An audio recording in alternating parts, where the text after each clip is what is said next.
Welcome back, ladies and gentlemen, to Late with Parade. Tonight, I have for you an exciting guest, Dr. Zora Astro, astrophysicist, pursuing her third doctorate, and with us virtually tonight from Denali, Alaska. Welcome on, Zora.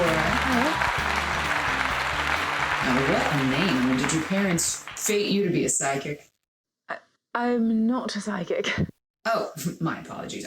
So you're in Alaska to watch the Northern Lights, right? To study them, yes. I've always wanted to come in person. Fascinating. You know, I would love to see them. Oh, it is fascinating. You see, I hypothesize. Now, Zora, now I heard that you were on an expedition that was following a star to take you to a new king. Am I right? Now, help me understand here. Are you saying to us that the stars have knowledge about who should be in power? I mean, if that's so, come next election, I'm checking my computer and getting my telescope. Am I right, folks? Do you think it right that we honor our elders for their wisdom, but not even consider the wisdom of the heavenly bodies that pre-exist our entire race? And she's clever too, folks. Now, Zora, I hear that on this expedition you cross paths with none other than the man we all love to hate, the late King Herod of Judea. Some call him a tyrant, others a deranged criminal, and still... Zora, hey, look, great show. I'd love to have you back. There's a savvy entrepreneur. What is your take? I'd say he was a lost man, you see. Even though he was a king, neither really a Jew nor really a Roman, he was at home nowhere. And he believed in nothing, neither Olympian Zeus nor the Holy One of Israel, who cannot be named. And so he was ready to jump at any jingle of false information we threw him and swallow it like a hungry dog.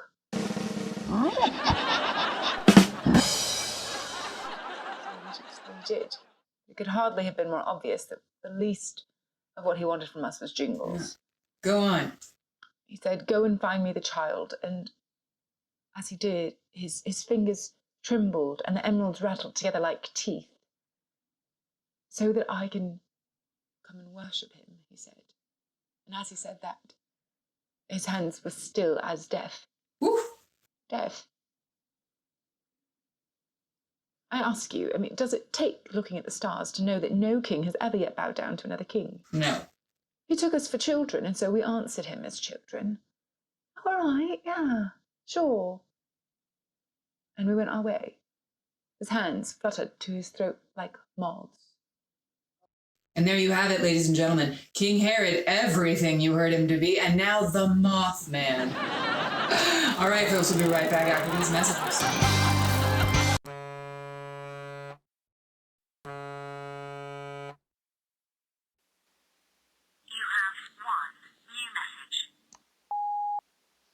Z, lovely, it's M. Hey, look, congratulations. I mean, you got the funding, bad press and all. Look, we're gonna name the baby Lena after Graham. I wish you could be here. Look, I know you're there. Just pick up the phone. All right, fine. Call me. I love you. Bye.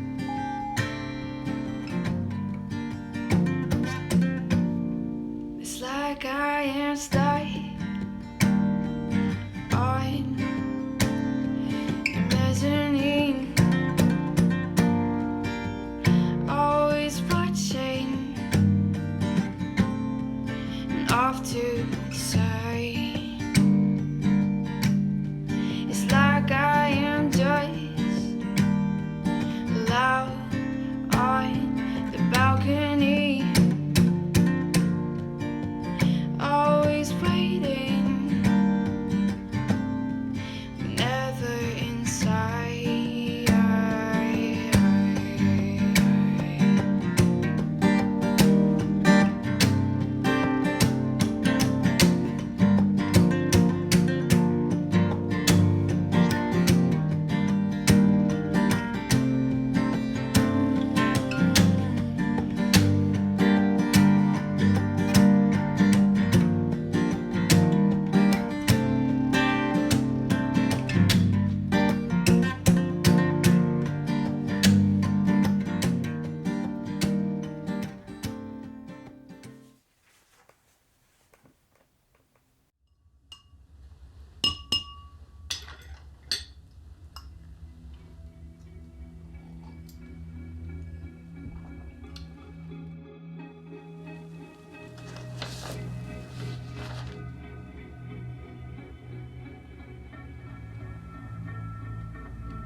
This is Dr. Astro.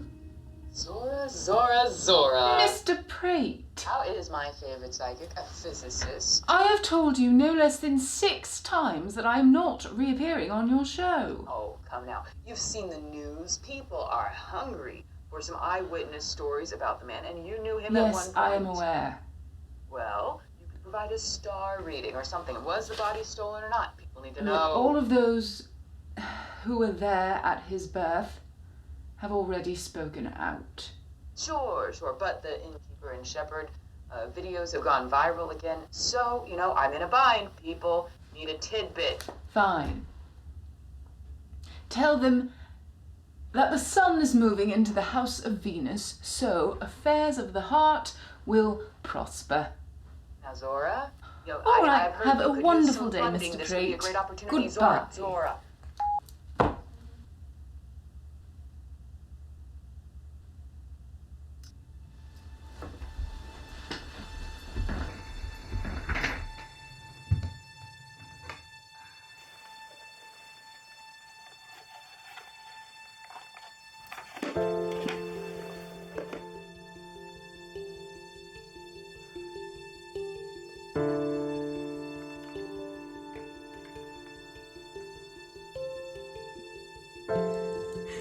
The sun is moving into the house of Venus, so affairs of the heart will prosper. That is what we told Herod, or something of that nature. It's ridiculous. Of course, he had no idea. To have told him anything of actual significance, we would have had to spend weeks of study, months, calculating the conjunction of the planets at the precise moment of his birth, and at the births of his parents and their parents to the 4th generation. Well, he knew none of that, so he just took what we threw him like a hungry dog.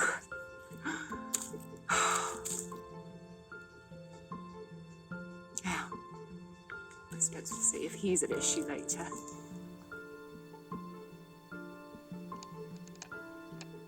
All right, it looks like we have everyone on. Great. Thank you all for logging on for this emergency meeting. Sondra is facilitating, so as you have questions that come up, place them in the chat for her, and we will discuss them at the end. Never in my career have I had a customer complaint blow up to this degree, 4 or 5 years after the fact? So, the whole thing honestly feels like a long, long time ago and a long, long way away. As we all know, the internet has a long memory, and no one seems to have forgotten the strange, sad part that I played in all of this. Unless that is they've forgotten the truth about it, which I don't blame them for, because the truth is an evasive and subtle commodity. Think about it. All that distinguishes a lie from the truth is something as small as the flutter of an eyelid or the tone of a voice. And for example, I could say, I believe, and I could be lying. Or I could say, I believe, and that might be the truth. So I do not blame the media for painting me as the black villain. That is not a racial comment. The heartless one who said, no room, no room. I will grant you that maybe, perhaps, there could be some villainy there. But if the reporters come to you, then you must call me villain with a catch in your throat, with a tremor, maybe some hesitation, or the start of a glitter of a tear in your eye. Because nothing is all black. Not even the human heart. I never spilled my coffee. I'll show you, like, I had to pull back, I still got to dry this off, and then I spilled it all over my lovely robe. This is a nice robe. This is the kind of robe that you will get to enjoy if you book a stay with us at Innovator Hotels. So,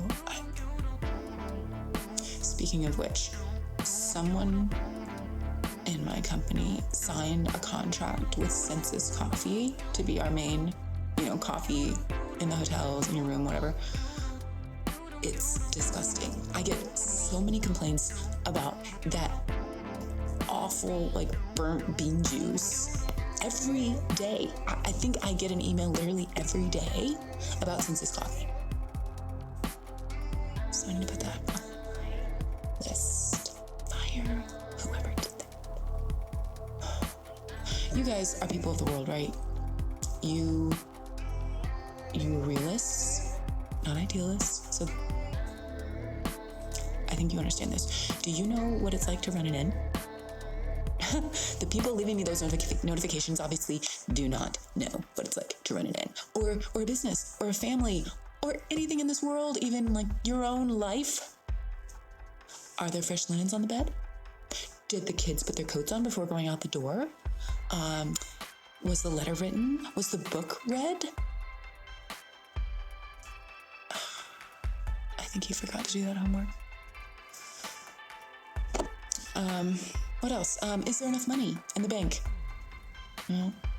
We have food today, clothes on our backs, but what do we have to do to make sure that we have that tomorrow? No, 1,000,000 trees, 1,000,000 things. That's what it's like. Like you're walking through a forest and every tree is another thing to do. 1,000,000 trees, 1,000,000 things.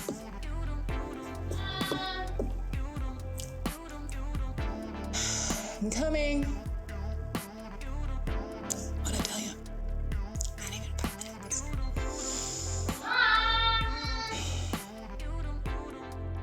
We'll be back later, y'all. I hope your morning goes better than mine. Well, I obviously did not get back to you guys yesterday. Surprise, surprise. But I did want to finish up those thoughts. Where was I?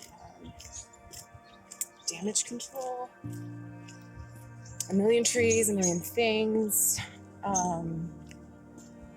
Yeah. Until we have eyes for nothing else. Like, if there's a sparrow at your feet in the dust, it's just a thing to be kicked out of the way. Everything just becomes a thing. If there are children calling outside your window or playing on the playground, they're just a distraction, an irrelevance, not life, not the wildest miracle of them all. That whisper that comes in the air, sudden and soft. That's just the wind. The wind.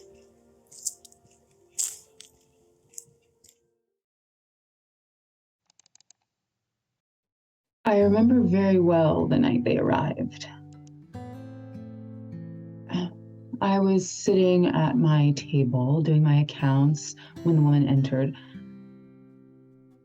She walked in that heavy-footed kind of way, that women have in the last month, as if they're walking through a dream or at the bottom of the sea.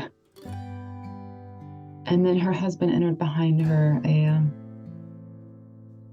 a tongue-tied, helpless-looking man, in my opinion. I don't remember what we said, though I'm sure some words were passed. There was mostly just silence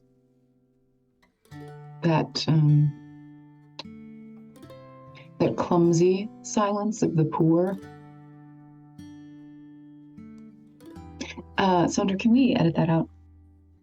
Our editor is on leave, ma'am. Right, yeah. You all know what I mean. It was clear enough what they wanted. The stars had come out. I remember that perfectly, but I don't know why I would, sitting inside as I was. The cat had jumped onto the table. I had not stood up, of course. There was mainly just silence. And then it happened, much as you have heard. I did not lie that night. There was no room left. I did not lie about there being no room left. There really was none. Now, had there been a room left, I might have lied. But it would have been just as much for their sakes as for the sake of the inn. Their kind would have felt more comfortable in a stable, that's all. And I do not mean that unkindly, God knows.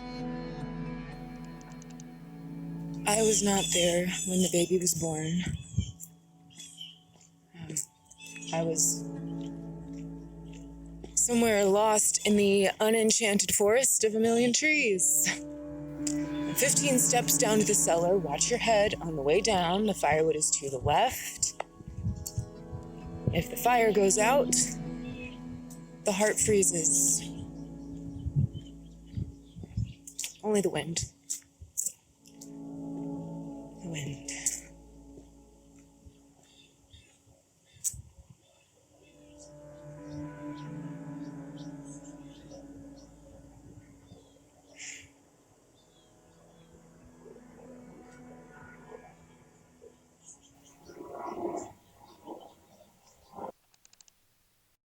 So when the baby came, I was not around. I saw nothing. As for what I heard, in that, just at that moment when nobody turns into somebody, I do not rightly know what I heard.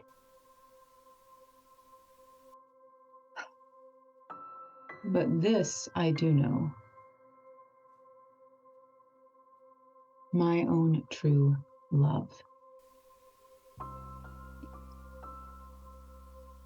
All your life, you wait for your own true love to come. All of us do. Your destiny, your heart's desire, your joy. You all know that's why we're in this business. So, how am I to say it? When he came, I missed him. I don't know what you all believe out there. I know we don't know each other all that well, but I want to ask you to pray for me. Pray for the innkeeper. Pray for all of us. My own true love. All right, Sandra, I think we'll start with those questions now.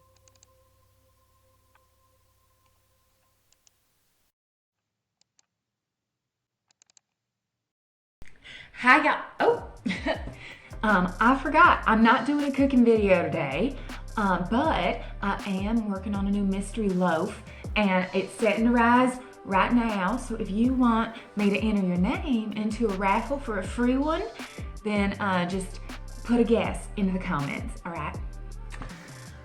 So as we wait for people to sign on, I'll tell you guys about the surprise that I have for you today. I mean, y'all are amazing. Like, I can't even tell you how much this community has meant to me since I was going out on a limb to start Better Bread. And 5 years ago, as some of y'all know, something crazy happened to me and my friend Greg, who's gonna come on here in a minute, when we were working out at the farm where I grew up. And, because of that, I ended up wanting to start this bakery and had to move like halfway across the country. So that was not easy, and you guys have been amazingly supportive. But since the news has come out, for those of y'all who even watch the news, that King Herod is dead now, well, what I experienced was kind of related to him in a way, and so, people are talking, and so I just wanted me and Greg to come on and tell y'all how we saw it, so you hear it from us and not from, wherever. Oh, y'all, there he is. Oh, hey, Greg. Hey, what's up, Ruthie? Oh, look at you all spiffy in that uniform. Yeah, I'm the newest campus security officer. Getting up in the world. You're still keeping sheep. Yeah, but I don't gotta wash their poo. Hey, how's the bakery? The Better Bread Bake House is doing fine. Thank you very much. All right, bake house, that's fine. So y'all, like I said, Greg and I met out at the farm where I lived, and yeah, I was doing volunteer time. Right. Clear that up. And something crazy happened to us one night. Yeah, we thought we should go ahead and talk about it, make sure the record's straight. In detail. Yeah. Oh, Flower Girl 18. Oh, that is a great guess, but no, it's not Rosemary. Keep the guesses coming, y'all. Well, Greg, should I start? Yeah, go for it, Ruthie. Well, we were working late one day. Night was coming on and it was cold. And I was terribly hungry, y'all, like hungry. I had finished all the bread in my sack and my gut still ached for more. And back then, y'all, I was a stick. I did not have my steady diet of fresh made bread. And, I'm from a family of 8. It was tough times, y'all. So anyway, I was really hungry and I look over to my friend Greg, who was about to throw away a crust that he didn't want. So I yell over him. I forgot about that. Throw me that piece of crust. So he does. But it lands in between us in the mud where the sheep had mucked it up. Yo, I can throw. And so I pick it up and I shove it, mud and all, into my mouth. Yes, cookie crumbles 812. I am not exaggerating. I tell y'all, it was tough. So, but then suddenly, it was like I saw myself, y'all. Like I was no longer just a girl eating, but I was a girl watching a girl eating. And I thought to myself, this is who I am. I'm a girl who eats muddy bread.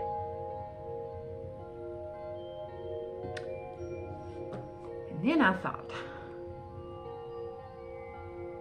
this bread is good. Like, very good.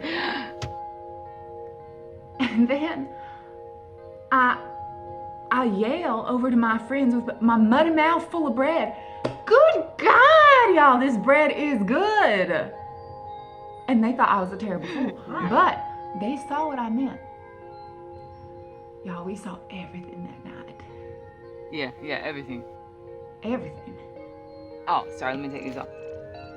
Man, I wonder if I can make you guys understand. It's like, when you've had a really long day at work and you are like dog tired, bone tired, and you're like, I'm gonna get some rest. So you go slump down under a tree or like on a rock or something and you're in a daze for like, I don't know, half an hour, a million years.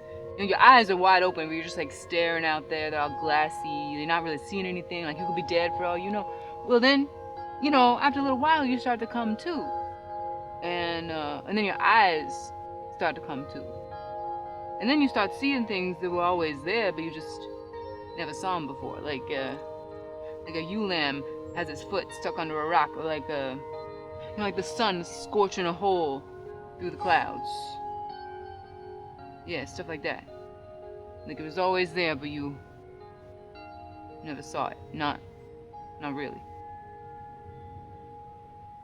And who knew that the security guard was a poet? Nah. Oh my word, y'all. That is so right. Like, that's exactly right. And not like things were just coming out of nowhere that had never been there before, but like things were coming into focus that had been there always. And such things, y'all. The air. It wasn't just emptiness anymore. It was alive. There was brightness everywhere, dipping and wailing like a flock of birds. And what you think might be silence wasn't silent anymore, but it turned into the beating of wings. Thousands and thousands of them. But not wings as you come to more, but voices. High and wild, like trumpets. The words I can't remember anymore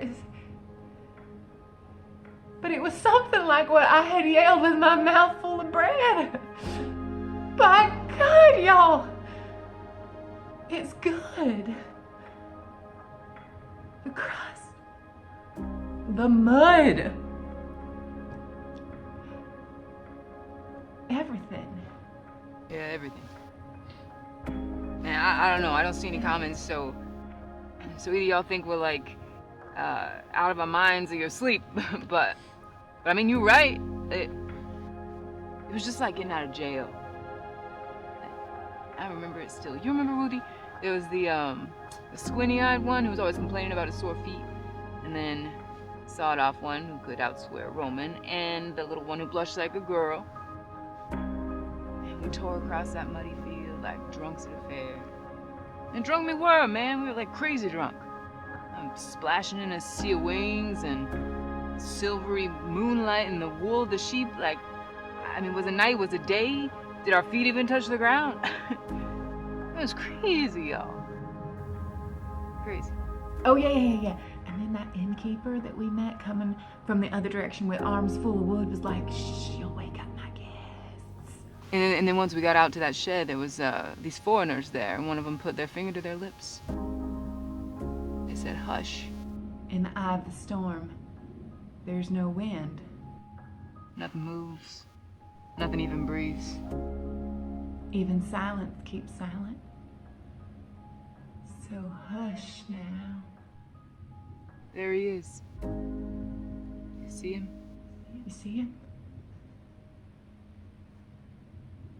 Man, by almighty God, y'all. Open your eyes. Listen.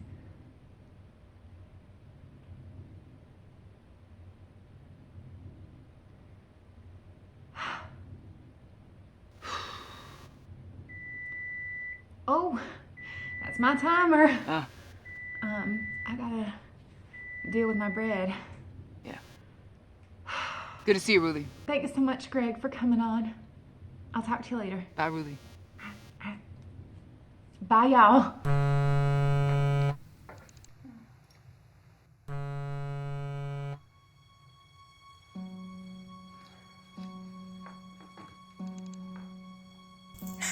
So the others are out getting firewood and I am scouting a spot for dinner. So while I have the chance, I just wanted to share with someone a gift. We're all bringing him gifts, but None of my colleagues have shared what they are giving, and I haven't told either. And I may not even post this, but I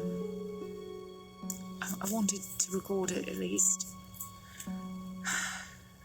Maybe it's antiquated, to give a gift to someone you've never met before, but I don't know, it feels right. Well, anyway, here we are.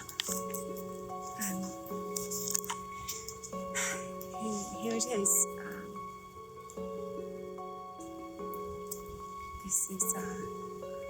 This was my grand's.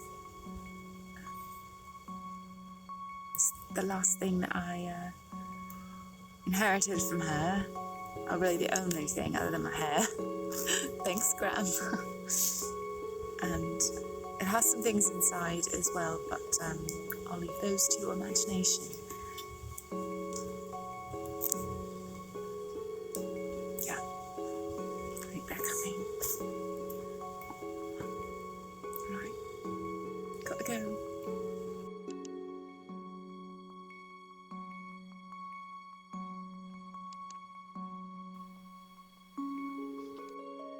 We found him. We found him. I'm utterly gobsmacked. I can't. Years of research, my entire doctorate, all this travel. Did you know we got in a canoe? I think I left that part out. And of course the backpacking and the cars and buses and no planes, though. The star moves so strangely, and it might be... I don't know. It might seem odd, but we didn't want to move too fast and miss it. So we did it. And now, tomorrow, we get on a plane. Yeah, I practically grew up on planes. My parents' research took us to 10 different countries growing up, and then we settled in the UK, and I thought, I'm not ever going to let myself live an adventureless life. Adventureless. Pardon me, I'm so tired. And so, I don't know that I can ever top this. You might ask, why? Why travel so far to be there when it happened? Why not just know the secret? But I couldn't tell you. I don't even think the stars have that answer. It was a different voice entirely that told us to go. Voice is deep within ourselves, as the stars are deep within the sky.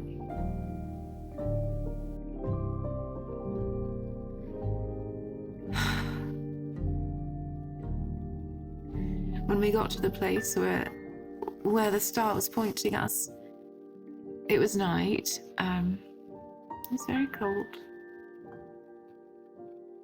This innkeeper showed us the place we did not need to be shown, and I thought she was a harebrained, busy person. The odor of the hay was sweet, and the cattle's breath came out in little puffs of mist. It was so cute.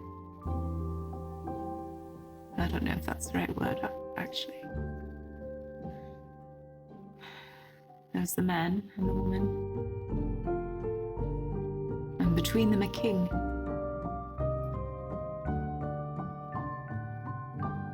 We didn't stay long.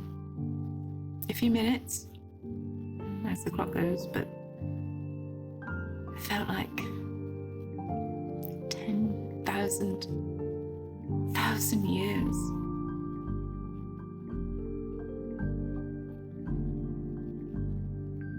We laid our foolish gifts on the straw and we left.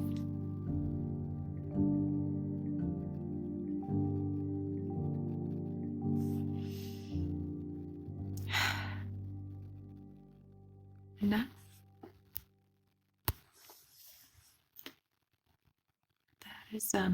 There's a fellowship opportunity in Alaska. I might apply. Be pretty cool to study the Northern Lights, yeah?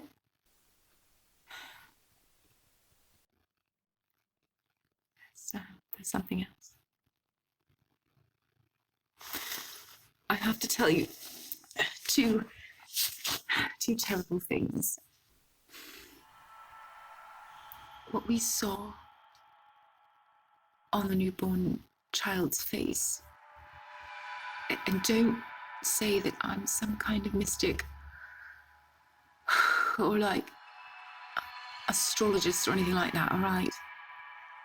Because I think you and a fool could have seen this. We saw his death. It just sat there on his head like a crown or a bat, this death that he would die. And it was as plain to us as the earth is solid beneath our feet that to stay with him would be to share that death. And so we left our gifts and withheld the rest. I've got to go to bed.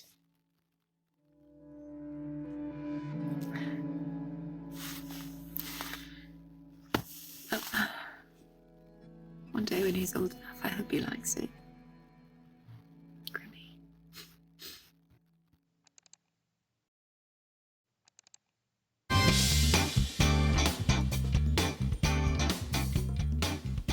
And welcome back, folks, to Late with Prate. Dr. Zora, why did you go to so much trouble?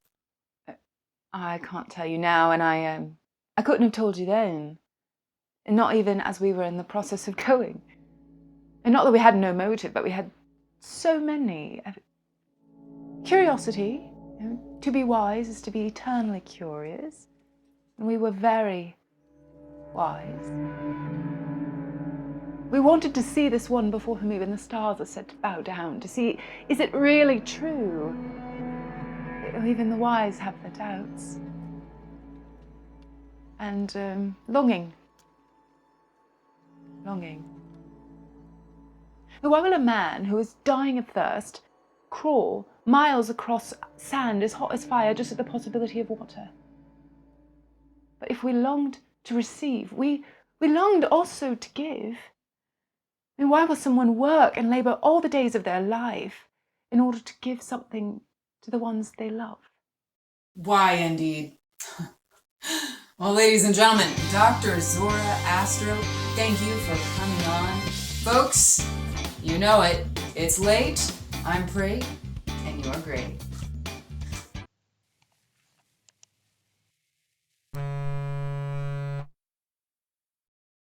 You have one new message.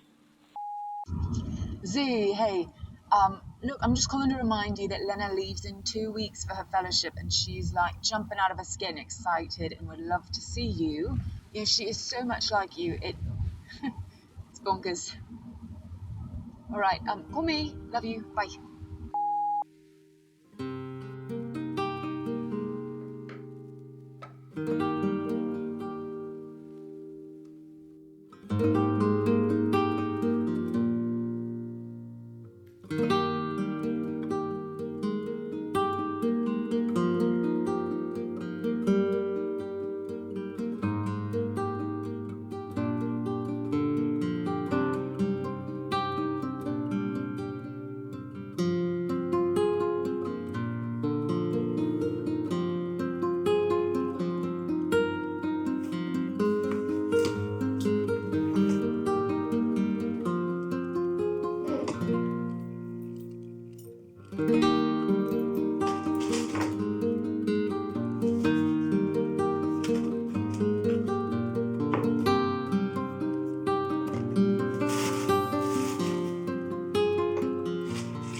Lena, dear, I'm so proud of you.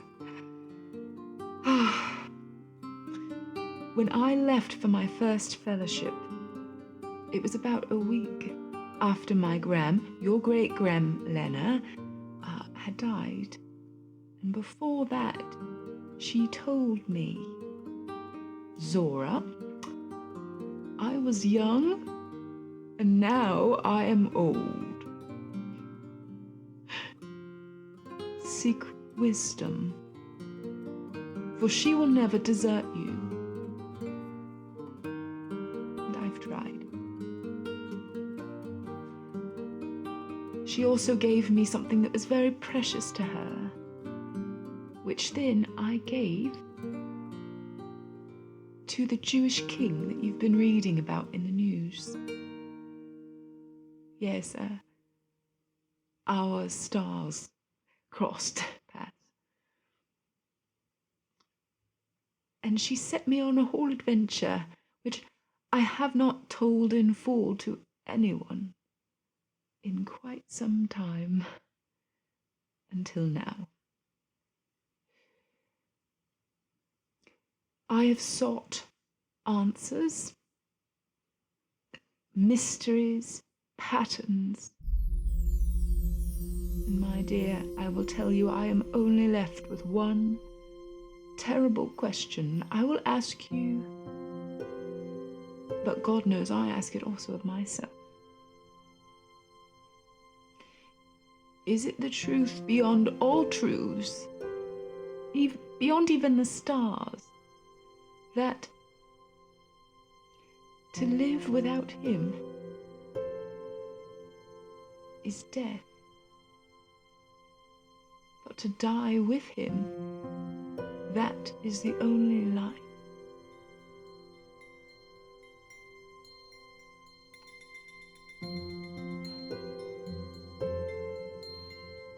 My dear, I want to leave you with my story. And when I see you soon, I'll give this to you, and everything will make more sense then. I love you, dear.